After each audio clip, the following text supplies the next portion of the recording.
Good morning, YouTube. It's Angie, and I thought I would do my second part to my videos.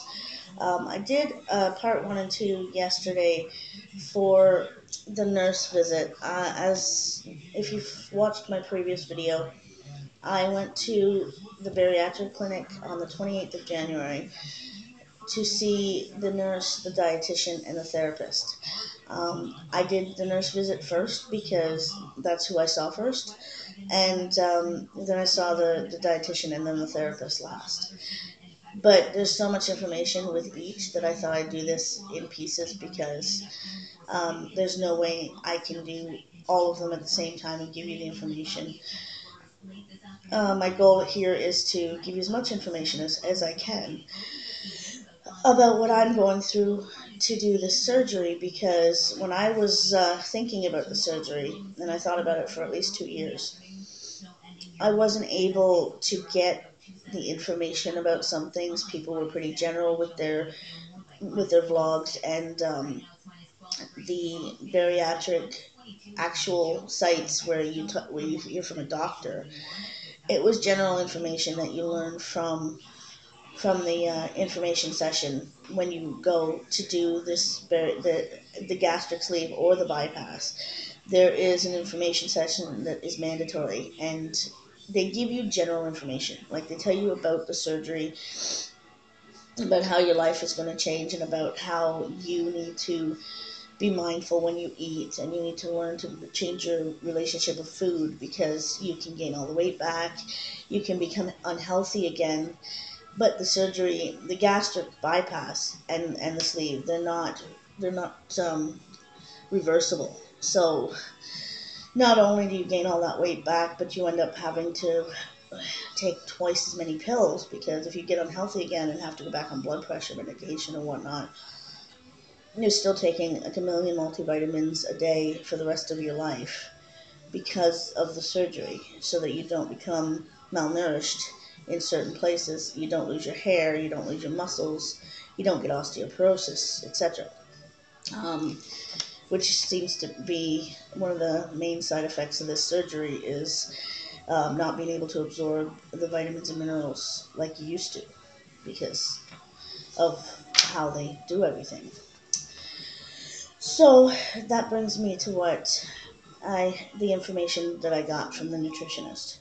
Um, she gave me this, and this is medication that you're not allowed to take after the surgery, and it includes Advil and a whole bunch of other stuff here. They'll give, I'm sure, everybody the same information. The use of nonsteroidal anti-inflammatory drugs, NSAIDs, and smoking are both associated with a high risk of developing stomach ulcers. The following drugs are NSAIDs or include NSAIDs in their formula and should not be taken after weight loss surgery. Advil is the top of the list, and I have to confess, I take Advil. My mother died of an overdose of Tylenol 3s, and I haven't touched Tylenol products since. And so now but Tylenol products are what they're recommending for after the weight loss, because it doesn't cause the stomach ulcers and whatnot. I'm not going to read all this because there's literally like a ton. So, but I will say that Voltaren gel, the ointment that you use for muscle pains, uh, is on this list. So it's not just stuff you take orally; it's stuff that might be absorbed through your skin that you're not allowed to take. So anyway, so that's the list. All of this is on the no-go list. So, and they gave me something about low sugar, hypoglycemia after bariatric surgery, what causes low blood sugar, what are the symptoms of low blood sugar, what should I do if I have symptoms of low blood sugar, and then it says at the bottom, please contact your family doctor if you continue to have low blood sugar below 4 mmol. I don't know what that is. And there's the symptoms here, and then lists, which I'm not going to go through, but you can get this online if you're really interested in knowing what it is. It's www.hrh.ca, and it has that on one of the pages. Gastric bypass diet eating techniques. Clear fluids for 1 to 2 days after surgery. Patient is able to eat 15 milliliters, half a medicine cup at one time as tolerated, and then wait 15 minutes before having another 15 milliliters. Now, this is what the nurse told me as well, but the dietitian gave me this handout just so that I would know what to expect. These are the steps. Like there's clear fluids, full fluids, puree, and minced, and then eventually back to solid foods.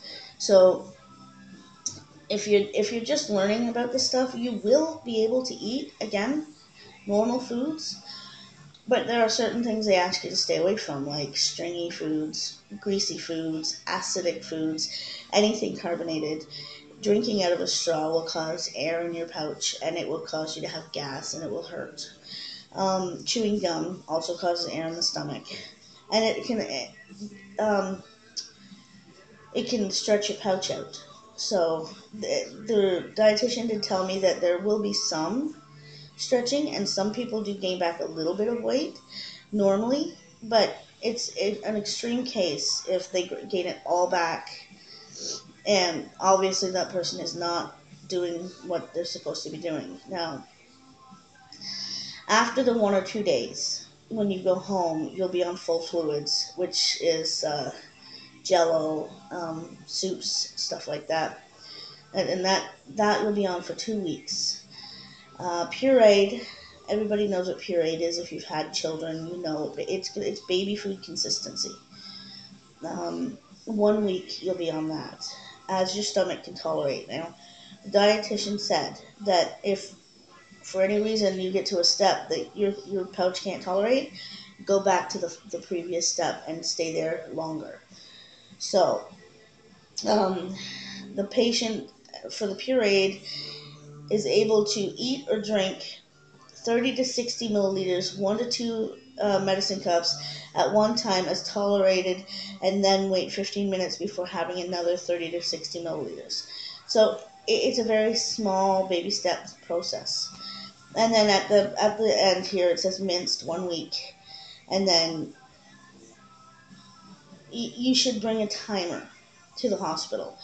I was advised, because every 15 minutes